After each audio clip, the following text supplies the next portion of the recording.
विकास कीर्ति की बात सुन मुस्कुराकर उसके साथ बैठ जाता है। दोनों हंसते हुए स्नैक्स एंजॉय कर रहे थे। स्नेहा उन दोनों को देख अंदर अंदर जल रही थी। सबको पता था विकास अभिनव के कितना करीब था और उसे ऐसे कीर्ति के साथ हंसते देख उसे गुस्सा आ रहा था। अभिनव उसे कब से बुला रहा था। अभिनव फिर थोड़ी जोर से उसे पुकारता है, मिस दीक्षित। डॉट डॉट विस्मयादिबोधक चिन्ह विस्मयादिबोधक चिन्ह विस्मयादिबोधक चिन्ह उद्धरण चिन्ह। अभिनव के ऐसे जोर से बोलने से स्नेहा अपनी सेंस में आ जाती है और अभिनव की तरफ देखने लगती है। अभिनव उसको देख थोड़ा इरिटेट होते हुए बोलता है, आप यहाँ मेरे साथ कुछ डिस्कस करने आई थी और आपका ध्यान कहाँ है। अभिनव की आवाज में इरिटेशन महसूस कर स्नेहा खुद को संभाल और एक्सप्रेशन नॉर्मल अपने चेहरे पर एक स्माइल लिए बोलती है, सॉरी मिस्टर मित्तल, वो मैं कुछ सोच रही थी। अभिनव उसकी बात सुन बोलता है, मेरे पास इतना टाइम नहीं है कि मैं आपके सोच से बाहर आने का वेट करूं। बताइए आप किस प्रोजेक्ट के बारे में डिस्कस करना चाहती है। अभिनव की बात सुन स्नेहा को खुद की इंसल्ट महसूस होती है। वो कुछ बोलना चाहती है लेकिन तभी कीर्ति बीच में बोलती है, अभी मैं और विकास भाई उनके केबिन में जा रहे हैं, आपका काम खत्म होने के बाद आप कॉल कर दीजिए, मैं यहाँ आ जाऊंगी। कीर्ति की तरफ देख अभिनव की आंखें जो अब तक इमोशनलेस थी वो सॉफ्ट होकर उसके प्यार दिखाने लगता है और वो कीर्ति को देख अपने आवाज को नर्म कर बोलता है, क्यों नहीं रुक रही तुम, मैं अभी थोड़ी देर में फ्री हो जाऊंगा। तो विकास बोलता है, बॉस मुझे मेरी बहन से कुछ बात करनी है और यहाँ तुम्हें डिस्टर्ब होगा, इसीलिए हम मेरे केबिन में जा रहे हैं और आपका काम होने के बाद आप या तो इसे कॉल करके यहाँ बुला लीजिए या फिर मेरी केबिन में आ जाइए। अभिनव आगे कुछ कह पाता तो उसकी नजर कीर्ति के पप्पी आइज पर जाती है जो उसे जाने देने के लिए कह रही थी। अभिनव उसकी तरफ देख फिर कुछ नहीं बोलता और जाने का इशारा करता है। कीर्ति खुश हो जाती है। विकास और कीर्ति बाहर केबिन से बाहर आती है। बाहर आते ही कीर्ति एक गहरी सांस छोड़ती है और बोलती है, अगर मैं वहां और कुछ देर रुकती तो वो मुझे अपने नजरों से ही मर देती। उसकी बात सुन विकास हंसते हुए बोलता है, पहली बार किसी को अपनी राइवल से दूर भागते देख रहा हो। तुम अगर ऐसे करोगी तो वो कहीं अभी को अपने जाल में फंसा ना ले। विकास की बातों से गुस्सा होकर कीर्ति गुस्से में बोलती है, किसी की इतनी हिम्मत नहीं कि वो अभी को मुझसे छीन ले, और अगर ऐसा हुआ तो मैं उसका खून कर दूंगी और आपके बॉस के हाथ पैर काटकर उन्हें घर में बिठा लूंगी। कीर्ति की ऐसी बातें सुन विकास का मुंह तो खुला का खुला रह जाता है। उसे तो क्या बोले समझ नहीं आता। वो अपने मन में बोलता है, अगर अभी ने कभी कोई गलती की तो उसकी बैंड बजने वाली है। यही सोच वो कीर्ति को अपने केबिन में ले जाता है और जाते जाते कीर्ति से बोलता है, तुम्हारा ये रूप देख तो मेरा शादी करने का प्लान ही बदल गया, अगर बीवियां ऐसी होती है तो मैं सिंगल ही ठीक हूँ। विकास की ऐसी बातें और उसका बेचारा सा मुंह देख कीर्ति को हंसी आती है और वो अपना मुंह दबाए हंसने लगती है। और ऐसे ही दोनों उसके केबिन में बैठ फिर बातें करने लगते हैं। इधर अभिनव स्नेहा के साथ फिर से अपने उसी अंदाज में बात करते हुए प्रोजेक्ट डिस्कस करने लगता है। तभी उसे किसी का फोन आता है और वो कॉल अर्जेंट था, इसीलिए वो कॉल उठाने के लिए एक्सक्यूज बोल अपने विंडो के पास जाकर बात करने लगता है। इधर स्नेहा को अभिनव के एक्सप्रेशन याद आते हैं जब वो कीर्ति से बात कर रहा था तब थे। वो अपने मन में बोलती है, मुझे पता करना होगा ये कौन है और इसका मेरे अभी के साथ क्या रिश्ता है। इतना सोच वो फिर अपने सेंस में वापस आ जाती है तो अभिनव अपनी कॉल खत्म कर वापस आकर चेयर पर बैठ जाता है। दोनों फिर से प्रोजेक्ट डिस्कस करने लगते हैं। जब उनका डिस्कशन खत्म होता है तब स्नेहा जाने को उठती है और जाते जाते रुक जाती है और फिर अभिनव से पीछे मुड़ बोलती है, मिस्टर मित्तल, क्या मैं आपसे एक सवाल पूछ सकती हूँ। अभिनव उसकी तरफ देख अपने उसी अंदाज में बोलता है, हाँ पूछो, क्या पूछना है। तो स्नेहा हिचकिचाते हुए बोलती है, वो जो अभी यहाँ लड़की आई थी उसके साथ आपका क्या रिलेशन है। स्नेहा की बात सुन अभिनव की आंखें गुस्से से भर जाती है और वो गुस्से में बोलता है, मिस मित्तल, वो मेरा पर्सनल मैटर है और मुझे कोई मेरे पर्सनल मैटर में इंटरफेयर करे बिल्कुल अच्छा नहीं लगता। लेकिन फिर भी सबको जल्द पता चल जाएगा मेरा उसका क्या रिलेशन है। अभिनव का जवाब सुन स्नेहा को कुछ भी पता नहीं चलता और वो वहां से चली जाती है। उसके जाने के बाद अभिनव खुद को थोड़ा रिलैक्स करवाता है और विकास को कॉल कर कीर्ति को केबिन में बुला लेता है। कीर्ति विकास के केबिन से बाहर आकर अभिनव के केबिन में जाने लगती है, तभी वो किसी से टकरा जाती है। वो अपनी नजरें उठा के देखती है तो सामने स्नेहा खड़ी थी। वो थोड़ा गुस्से से बोलती है, दिखता नहीं है क्या? बॉस ने तुमसे थोड़ी प्यार से बात क्या कर ली, तुम अब किसी से भी ऐसे ही बिहेव करोगी? कीर्ति उसकी बातें सुन उसको अजीब नजरों से देखती है, क्योंकि कीर्ति को उसकी बातें बेमतलब लगती है। और स्नेहा भी अपने गुस्से में कुछ भी बोल जाती है। कीर्ति उसे देख अपने चेहरे पर कोल्ड एक्सप्रेशन लिए बोलती है, पहले तो इसमें मेरी कोई गलती नहीं अपने फोन में देख चल रही थी, और दूसरी बात तुम्हारे बॉस मुझे कैसे भी ट्रीट करे, तुम्हें कोई हक नहीं इस बारे में बात करने का। कीर्ति की बात से स्नेहा को और गुस्सा आ जाता है और वो उसे गुस्से में बोलती है, मुझे पता है तुम जैसी लड़कियां हमारे बॉस का अटेंशन पाने के लिए कुछ भी कर सकती हो, और जैसे ही अटेंशन पा लिया वैसे ही तुम अब हम पर हुक्म चला रही हो। स्नेहा की ऐसे बातें सुन कीर्ति को अब बहुत गुस्सा आ जाता है और उसे जोर का थप्पड़ मारती है और एक उंगली पॉइंट करते हुए बोलती है, अभी तक किसी ने इतनी हिम्मत नहीं की कि वो कीर्ति रघुवंशी की ऐसी इंसल्ट करे। लगता है शायद तुम्हें अपनी जान की बिल्कुल चिंता नहीं।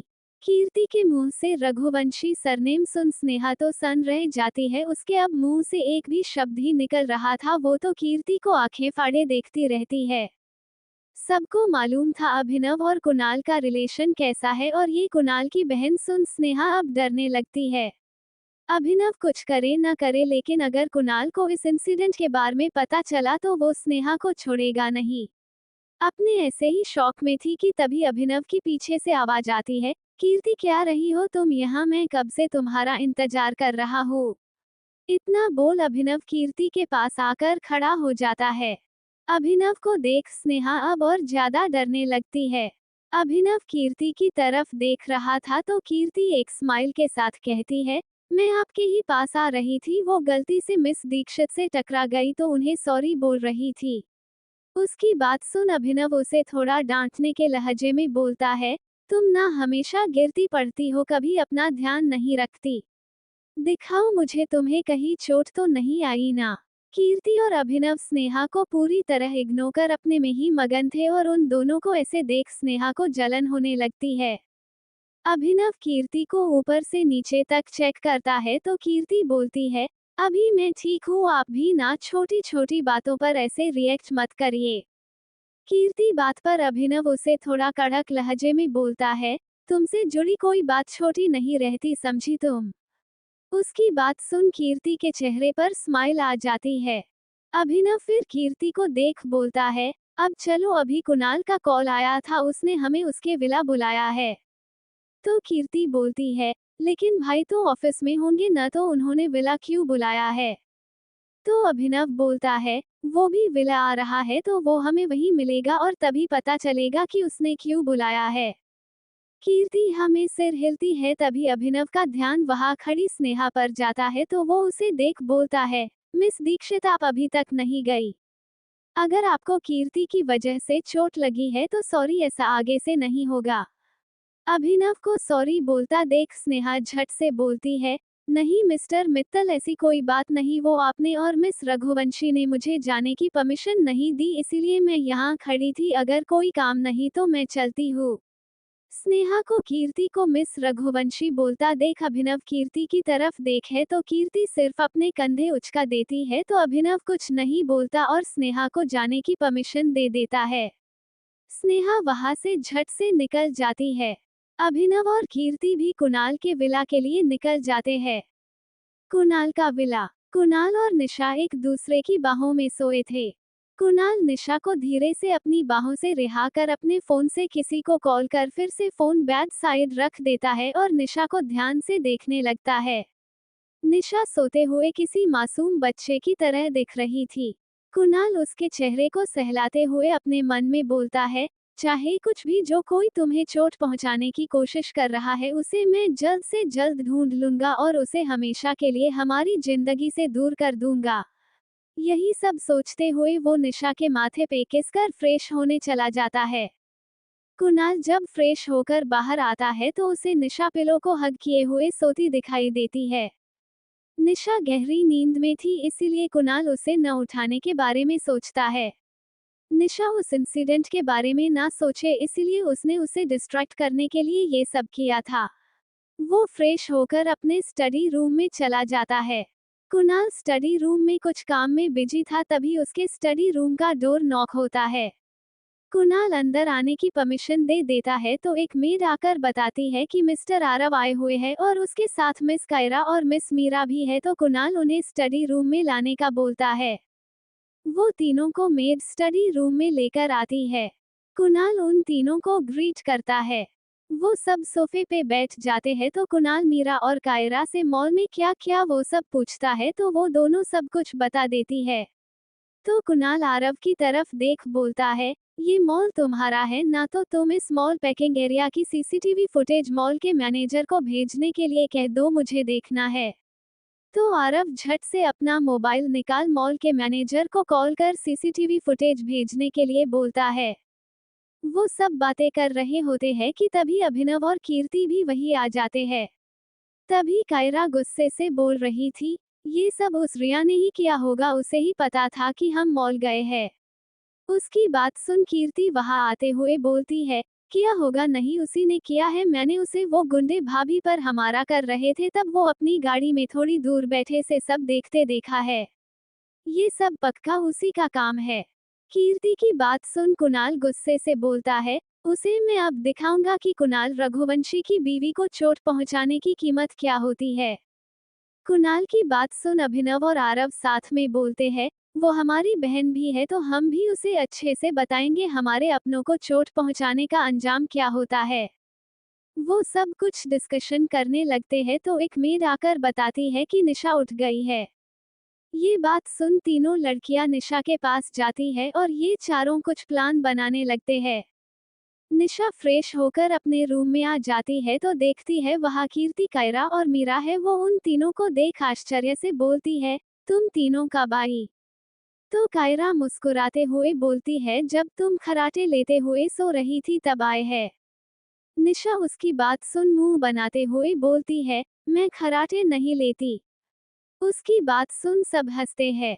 ऐसे ही वो चारों बातें करते एक दूसरे की टांग खींचते हुए टाइम स्पेंड करते हैं। चारों जेंट्स भी अपने बातें खत्म कर लिविंग हॉल में आते हैं। लड़कियां पहले से लिविंग हॉल में थी। कुणाल जाकर निशा के पास बैठ जाता है और अभिनव जाके कीर्ति के पास। ये देख कायरा मुंह बनाते हुए बोलती है, लगता है अब मुझे भी मेरे लिए कोई ढूंढना होगा। तुम चारों को ऐसे देख मुझे अब जलन हो रही है। उसकी बात सुन कोई कुछ कह पाता उससे पहले करण पीछे से बोलता है, तुम्हें किसी की क्या जरूरत, तुम अकेली ही खुद के लिए काफी हो। करण की आवाज सुन सब पीछे मुड़ देखते हैं तो करण उनकी तरफ ही आ रहा था। कुणाल उसे पूछता है, तुम यहाँ क्या कर रहे हो? करण कायरा के पास बैठते हुए कुणाल को जवाब देता है, मुझे पता चला सब यहाँ है तो मैं आ गया यहाँ। वैसे ये महफिल क्यों जमी है यहाँ? उसकी बात सुन निशा शरारती मुस्कान लिए बोलती है, मॉम ने तुम्हारे लिए ब्लाइंड डेट अरेंज की है, हम उसी के बारे में बात कर रहे हैं। निशा की बात से सब उसे देखने लगते और उसकी वो शैतानी मुस्कुराहट देख सब समझ जाते हैं कि वो करण की टांग खींच रही है। लेकिन जैसे ही करण और कायरा उसे देखते हैं तो अपनी मुस्कान छुपा लेती है। करण तो निशा की बात सुन हैरान रह जाता है और हड़बड़ाते हुए बोलता है, मेरे लिए ब्लाइंड डेट अरेंज की है और मुझे ही नहीं मालूम। उसकी बात पर अभिनव बोलता है, आंटी ने तुझे इस बारे में इन्फॉर्म करने के लिए कुणाल से कहा था तो वही वो अभी हमें बता रहा था। अभिनव की बात सुन करण झट से कुणाल की तरफ देख बोलता है, भाई आप ऐसा कैसे कर सकते हैं मेरे साथ? आपने मुझे बताया क्यों नहीं? करण की ऐसे बातें सुन सब अपनी हंसी को दबाने की कोशिश करते हैं। इन सब में कायरा तो अब तक शॉक में थी। करण के लिए उसकी मॉम ने ब्लाइंड डेट अरेंज की है। ये बात सुन न जाने क्यों कायरा एकदम अपसेट हो जाती है। उसे भी समझ नहीं आ रहा था कि उसे क्यों बुरा लग रहा है ये सब सुनते हुए। वो तब से अचानक चुप ही हो गई थी। निशा करण और कायरा के सारे एक्सप्रेशन नोटिस कर रही थी। वो बोलती है, वैसे कायरा तुम्हें क्या लगता है करण को ब्लाइंड डेट पे भेजना चाहिए या नहीं? ऐसे अचानक निशा के सवाल पूछने पर कायरा सकपका जाती है और बाकी सारे निशा की तरफ अजीब नजरों से देखते हैं। करण की नजर निशा के ऐसे कायरा से सवाल पूछने कायरा पर चली जाती है और वो भी कायरा के जवाब का इंतजार करते हुए उसे देखने लगता है। कायरा तो अचानक सवाल सुन निशा को आंखें फाड़े देख रही थी। सबको ऐसे खुद देखते देख निशा शरारती मुस्कान के साथ बोलती है, अरे मैं तो बस उसे ऐसे पूछ रही, अगर किसी दिन आंटी ने भी उसके लिए कोई ब्लाइंड डेट अरेंज करवाने चाहिए तो मुझे इसका ओपिनियन चाहिए होगा ना, इसलिए। निशा के ऐसे बोलने पर अब सब कायरा की तरफ देखने लगते हैं। कायरा को तो समझ ही नहीं आता कि वो क्या जवाब दे, लेकिन फिर वो धीरे से बोलती है, मुझे ये ब्लाइंड डेट्स बिल्कुल पसंद नहीं। पहले तो मैं किसी से प्यार करना चाहती हूँ और फिर मैं शादी करूंगी। उसकी बात सुन आरव बोलता धीमी आवाज में बोलता है, जैसा तुम्हारा कैरेक्टर है वैसे तो मुझे नहीं लगता कि कोई तुम्हें प्रपोज करने की कोशिश भी करे या फिर तुम किसी को प्रपोज करो। आरव ने ये बात धीमी आवाज में बोली थी लेकिन सबने ये सुना था। कायरा उसे गुस्से से घूर रही थी तो निशा जोर जोर से हंसने लगती है। कायरा निशा को हंसते देख उसे गुस्से से घूरती है और उठकर उसे मारने के लिए उसकी तरफ बढ़ती है, लेकिन कुणाल उसे अपनी बाहों में भर लेता है और कायरा की तरफ देखता है जिसे कायरा अपनी जगह रुक जाती है। निशा कुणाल की बाहों में से कायरा को देख उसे अपनी टंग निकल चिढ़ाने लगती है। कायरा ये देख सबकी तरफ देखती है लेकिन कोई उसकी हेल्प नहीं करता। वो अपने पैर पटकते हुए आकर अपनी जगह बैठ जाती है। सबको उसकी इस हरकत पर हंसी आती है लेकिन सब अपनी अपनी हंसी कंट्रोल करते हैं। ऐसे करण और कायरा की सब टांग खिंचाई करते हैं। अभिनव निशा की तरफ देख बोलता है, निशु तू कभी नहीं सुधर सकती। कोई मौका नहीं छोड़ती किसी की भी तंग खिंचाई करने का। उसकी बात सुन निशु मुस्कुराकर बोलती है, भाई मुझे बहुत मजा आता है ये सब करने में और मैं किसी चोट थोड़ी पहुंचा रही हूँ, बस थोड़ा सा सता रही हूँ और कुछ नहीं। उसकी इस बात पर कायरा मुंह बनाकर बोलती है, और तुम्हारे इसी थोड़े से सताने से मेरी जान हलक में अटकी थी। निशा कायरा के पास आकर उसके गाल खींच बोलती है, तू तो जानती है ना मुझे मजाक करना पसंद है, तू कब से मेरी बातें दिल लेने लगी? और तुझे लगता है मैं आंटी को तेरे लिए कोई ब्लाइंड डेट अरेंज करने दूंगी? वो तो मैं खुद करूंगी तुम्हारे लिए। इतना बोल वो वहां से भाग जाती है और कायरा फिर उसके पीछे भागने लगती है। ऐसे ही मस्ती में उनका डिनर का टाइम हो जाता है और सब मिलकर डिनर करने लगते हैं। डिनर करने के बाद सब वहां से चले जाते हैं। जब निशा अपने रूम में आती है तो देखती है कि कुणाल अभी अभी शॉवर लेकर आया है और वो अपने बाल ड्राई कर रहा था। निशा भी अपना नाइटवियर लेकर शॉवर लेने चली जाती है और फिर फ्रेश होकर अपना नाइटवियर पहन बाहर आती है और फिर बॉडी लोशन लगा के बेड पे जाके लेट जाती है। निशा को बाल सुखाए सोते देख कुणाल जो सोफे पे बैठ अपना काम कर रहा था वो अपना लैपटॉप साइड रख हेयर ड्रायर लेकर निशा के पास आता है और फिर उसे उठा के उसके बाल ड्राई करने लगता है। इतने वक्त में दोनों भी बिल्कुल चुप थे, कोई एक दूसरे कुछ नहीं कहता। कुणाल निशा के कुछ कहने का वेट कर रहा था लेकिन उसे कुछ भी ना बोलता देख वो बोलता है, तुम मुझे कुछ नहीं पूछना चाहती? कुणाल के ऐसे सवाल पूछने से निशा बोलती है, अगर तुम्हें बताना है तो तुम खुद मुझे बताओगे, नहीं तो नहीं। निशा की बात सुन कुणाल स्माइल करता है और फिर बोलता है, लगता है मेरी बीवी मुझे अब समझने लगी है। कुणाल की इस बात पे निशा बोलती है, हाँ अब हमारी शादी को लगभग 1 साल पूरा होने आया है तो इस 1 साल में तुम्हें इतना तो समझती ही हूँ। कुणाल ने अब तक निशा के बाल ड्राई कर दिए थे और वो ड्रायर बाजू में रख निशा के पास आकर बैठ जाता है और उसे अपनी बाहों में खींच बोलता है, ये तो और मेरा ये साल तुम मेरी जिंदगी में आने की वजह से बहुत अच्छा गया है। इस साल में मेरे आज तक के जिंदगी के सबसे बेस्ट मोमेंट गुजरे हैं। निशा को कुणाल की बात सुन मुस्कुराकर बोलती है, मेरी भी बहुत अच्छी यादें हैं। कुणाल अब थोड़ा सीरियस होकर बोलता है, हमने कुछ प्लान किया है जिसमें मुझे तुम्हारी जरूरत है और इस प्लान में तुम्हें थोड़ा हट भी होगा, लेकिन अगर हमें उस रिया को हमारी जिंदगी से बाहर निकलना है तो हमें ये सब करना होगा। कुणाल की इस बात से निशा थोड़ा चुप हो जाती है और कुछ सोचने लगती है। कुणाल निशा के चेहरे के सारे एक्सप्रेशन देख रहा था। निशा को सोच में देख कुणाल निशा का चेहरा अपने हाथों में भर बोलता है, बीवी तुम ट्रस्ट करती हो मुझ पर। कुणाल के ऐसे पूछने पर निशा हाँ में अपना सिर हिलाती है। कुणाल निशा के माथे पे किस करता है और उसकी आंखों में देख बोलता है, मैं पूरी कोशिश करूंगा कि मैं तुम्हें हट ना होने दूं, लेकिन अगर मेरी किसी बात से तुम हट हो जाओ तो ये बात हमेशा याद रखना कि वो सिर्फ एक एक्टिंग है रिया का सच बाहर लाने के लिए, और मैं सिर्फ और सिर्फ तुम्हारा हूँ। कुणाल की बात सुन निशा स्माइल करती है और फिर उसके होठों को चूमकर बोलती है, मुझे मालूम है और मैं मेरे हब्बी को किसी को चुराने भी नहीं दूंगी। मेरा हब्बी सिर्फ मेरा है। निशा के ऐसे खुद पर हक जताने से कुणाल को बहुत अच्छा लगता है। कुणाल अचानक निशा के होठों पर अपने होठ रख उसे पैशनेटली किस करने लगता है। वो अपने किस में उसे अपना प्यार जता रहा था और उस पर अपना हक बता रहा था। कुणाल के अचानक किस करने से निशा पहले तो सन रह जाती है, लेकिन फिर बाद में वो भी उसे किस में रिस्पॉन्स देने लगती है। दोनों एक दूसरे की किस में खो जाते हैं। ऐसे ही उनकी किस कब लव मेकिंग हो जाती उन्हें ही नहीं पता और वो दोनों अपने प्यार की दुनिया में खो जाते हैं। अगली सुबह सुबह जब निशा की आंख खुलती है तो वो खुद को कुणाल की बाहों में पाती है।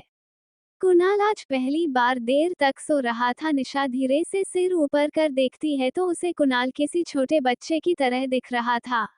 उसे कुणाल के चेहरे को निहारने लगती है। वो धीरे से कुणाल के लिप्स पर किस कर उससे दूर होकर चली जाना चाहती थी, लेकिन किस के बाद जैसे ही वो कुणाल से दूर होने की कोशिश करती है कुणाल उसे अपनी बाहों में और जकड़ लेता है। निशा खुद को छुड़ाने की कोशिश करती है, लेकिन फिर भी वो खुद कुणाल के आजाद नहीं कर पाती। कुणाल आंखें बंद किए हुए ही बोलता है, ऐसे अपने सोए हुए हब्बी का फायदा उठाकर भाग जाना ठीक नहीं है बीवी।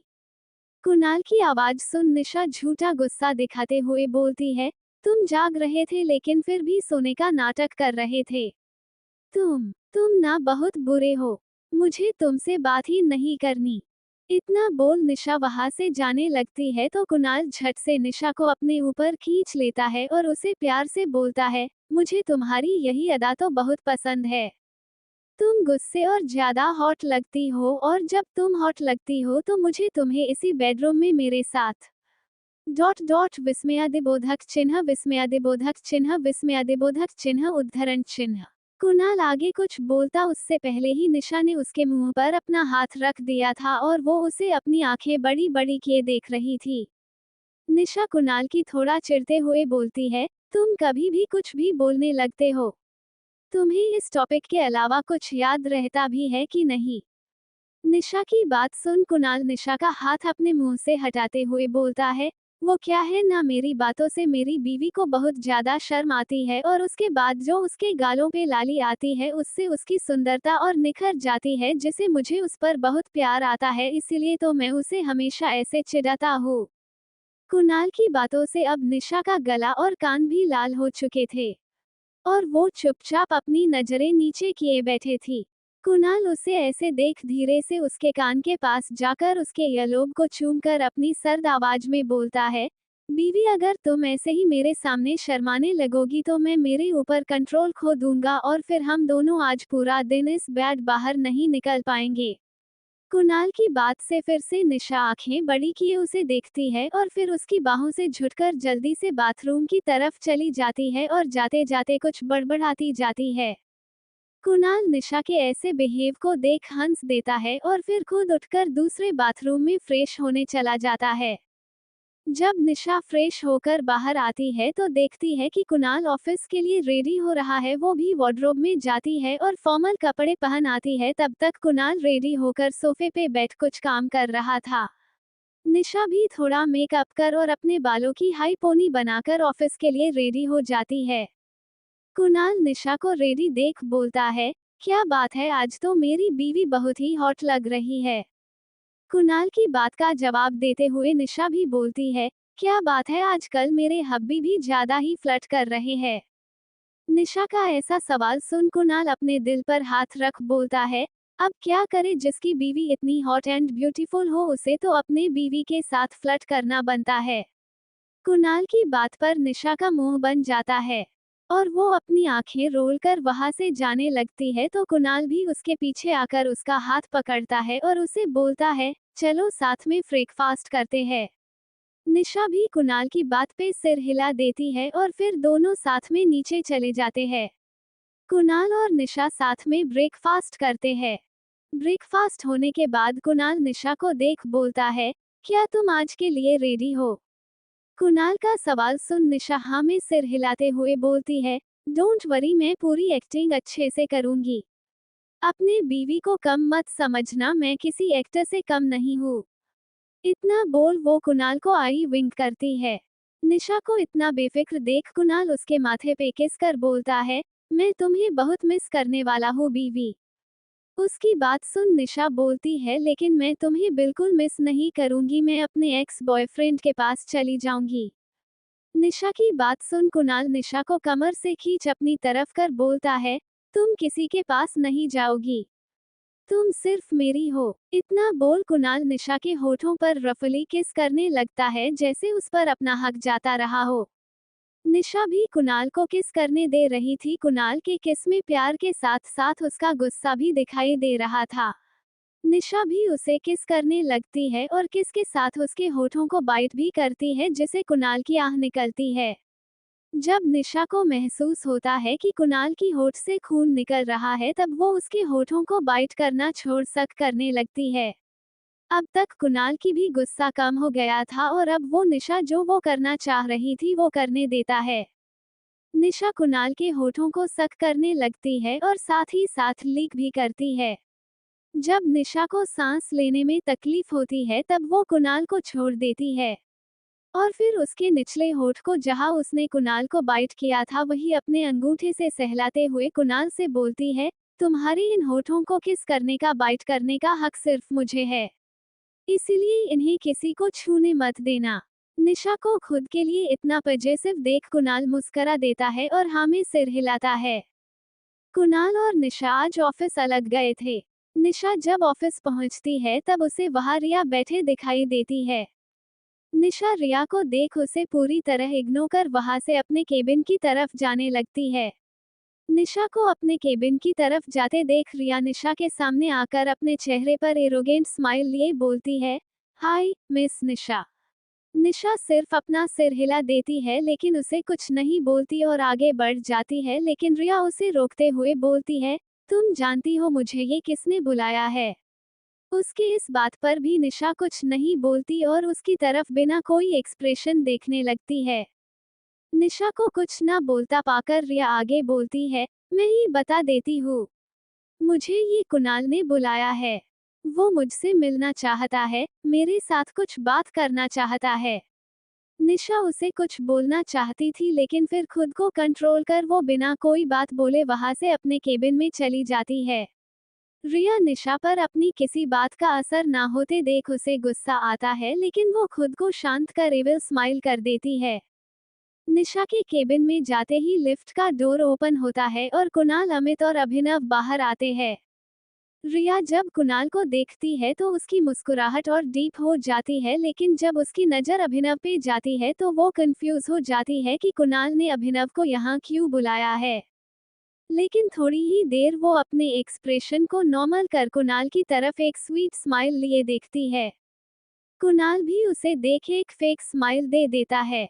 रिया अभिनव और अमित को पूरी तरह इग्नोर कर कुणाल के पास जाते हुए उसे बहुत ही प्यार से पूछती है, कुणाल तुमने मुझे यहाँ क्यों बुलाया? हम और भी मिल सकते थे और थोड़ा टाइम एक दूसरे के साथ बिता सकते थे। कुणाल उसकी बात का जवाब दे पाता उससे पहले ही अभिनव कुणाल से कड़क आवाज में बोलता है, मिस्टर रघुवंशी, आप अपनी पर्सनल लाइफ के बारे में बाद में भी डिस्कस कर सकते हैं, अभी हमें बिजनेस के बारे में बात करनी चाहिए, मुझे कहीं और भी एक और जरूरी मीटिंग है। कुणाल अभिनव के ऐसे बोलने से बोलता है, मैं जानता हूँ कि तुम बहुत बिजी हो, लेकिन तुम मेरी पर्सनल लाइफ के बारे में बात ना करो तो ही ठीक है। तुम्हारी बहन मेरी बीवी है, इसका मतलब ये नहीं कि तुम मेरे लाइफ में इंटरफेयर करो। कुणाल के इतना कहते ही अभिनव उसे गुस्से से देखता है और बोलता है, सॉरी मिस्टर रघुवंशी, लेकिन मुझे नहीं लगता कि अब हमें कोई मीटिंग करनी चाहिए। इतना बोल अभिनव वहां से चला जाता है। कुणाल भी उसे नहीं रोकता। रिया ये सब अपनी मुस्कान छुपाते हुए देख रही थी, लेकिन जैसे ही कुणाल उसकी तरफ मुड़ने लगता है तो वो अपने चेहरे के भाव दुखी कर कुणाल के रुबासी आवाज में बोलती है, कुणाल तुम्हें मेरे लिए ऐसे अभिनव से बात नहीं करनी चाहिए थी। वो तुम्हारा फ्रेंड भी तो है, उसे रोको और तुम दोनों मीटिंग करो, हम तुम्हारी मीटिंग के बाद भी मिल सकते हैं। उसकी इस बात पर कुणाल अपने केबिन की तरफ जाते हुए बोलता है, इसकी कोई जरूरत नहीं, वो मेरा फ्रेंड है, इसका ये मतलब नहीं कि वो मुझसे इस टोन में बात करे। रिया कुणाल की बातें सुन मन ही मन खुश होती है। कुणाल अपने केबिन में आ जाता है और उसके पीछे रिया भी आती है। कुणाल अपने इंटरकॉम से कॉल कर एक कॉफी मंगवाता है और अपने चेयर पे जाकर बैठ जाता है। रिया कुणाल के सामने वाली विजिटर चेयर पे बैठ जाता है। रिया कुणाल से पूछती है, वैसे तुमने मुझे ये क्यों बुलाया है? उसकी इस बात से कुणाल जो अपनी फाइल ओपन कर रहा था वो रिया की तरफ देख बोलता है, वो मैं निशा के साथ डाइवोर्स लेने के बारे में सोच रहा था। कुणाल की बात सुनते ही रिया मन ही मन उछलने लगती है, लेकिन चेहरे पर नॉर्मल एक्सप्रेशन रखती है और कुणाल से पूछती है, लेकिन तुमने तो कहा था कि तुम उसे डाइवोर्स नहीं दे सकते, अगर वो चाहे तो ले सकती है। तो कुणाल बोलता है, हाँ मैंने कहा था, लेकिन हम दोनों एक दूसरे से प्यार नहीं करते और एक दूसरे को खुश भी नहीं रख पाएंगे, इसलिए मैंने ये डिसाइड किया है कि मैं उसे इस शादी फ्री कर दूंगा। रिया कुछ कह पाती इससे पहले ही निशा दूर नॉक कर केबिन के अंदर कुणाल की कॉफी लिए आ जाती है। आकर कुणाल को फॉर्मल वे में ग्रीट करती है और उसकी कॉफी टेबल पर रख चली जाती है। रिया निशा के ऊपर मन ही मन हंस रही थी। कुणाल निशा को जाते देखता है और फिर रिया की तरफ कुटिल मुस्कान लिए निशा को केबिन के बाहर जाते हुए देख रही थी। रिया को निशा को ऐसे देखते देख कुणाल को गुस्सा तो बहुत आता है, लेकिन वो खुद को कंट्रोल करते हैं। जब रिया को किसी की नजरें अपने ऊपर महसूस होती है तो वो खुद भाव ठीक कर कुणाल की तरफ देख बोलती है, क्या तुमने उसे इस बारे में बताया है? क्या वो रेडी हो गई इस डाइवोर्स के लिए? रिया की आवाज में इतनी एक्साइटमेंट थी कि वो छुपा ही नहीं पा रही थी। कुणाल उसकी आवाज में एक्साइटमेंट महसूस कर सकता था। वो बिना किसी भाव बोलता है, हाँ हमारी बात हुई है, लेकिन उसने कुछ कहा नहीं है। तो रिया थोड़ा अपसेट होने का नाटक कर बोलती है, शायद वो हमें एक साथ नहीं देखना चाहती। कुणाल को रिया की बातों से इरिटेशन हो रही थी, लेकिन वो खुद को कंट्रोल करता है और उसे बोलता है, तुम टेंशन मत लो, मैं उसे इसके लिए तैयार कर लूंगा। कुणाल की बात सुन रिया खुश हो जाती है और खुशी में कुणाल को हग करना चाहती थी, लेकिन कुणाल उसे अपने पास आते देख बोलता है, मुझे एक मीटिंग है, हम कल मिलते हैं।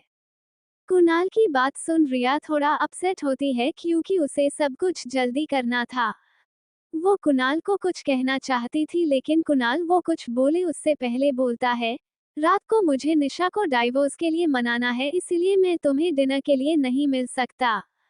कुणाल की बात सुन रिया आगे कुछ नहीं बोलती तो कुणाल उस बोलता है, हम कल मिलते हैं।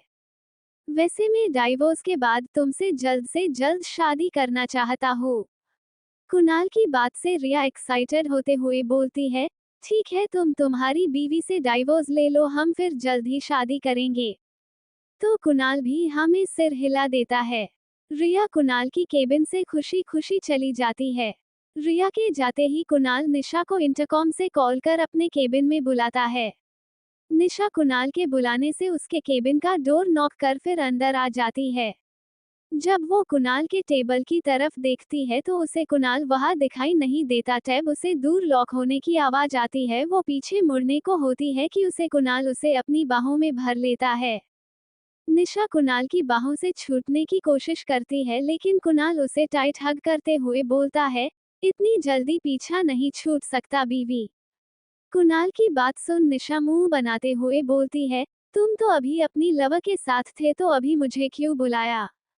उसकी बात सुन कुणाल उससे थोड़ा दूर होकर उसका चेहरा अपने हाथों में भर बोलता है, बीवी अगर तुम ऐसे बोलोगी तो मैं इस ड्रामे को आगे कंटिन्यू नहीं करूंगा। फिर भी निशा मुंह बनाकर उसके हाथों से छूटकर सोफे पे बैठते हुए बोलती है, मैंने कब तुम्हें कहा कि तुम ये ड्रामा बंद कर दो, मैं तो बस तुम्हें किसी और के साथ नहीं देख सकती, इसलिए तुम जल्दी से इस ड्रामे को खत्म करो। निशा की बात सुन कुणाल मुस्कुरा देता है और उसके बाजू में आकर बैठते हुए बोलता है, तो मेरी बीवी को जलन हो रही है। कुणाल की बात से चिढ़ते हुए बोलती है हो रही है तो क्या करोगे, उसे अपने पास आने से रुकोगे या मुझे और जलाओगे? कुणाल निशा की बात पर और मुस्कुराते हुए बोलता है, तुम तो जब जेलस फील करती हो तो और भी सेक्सी लगती हो।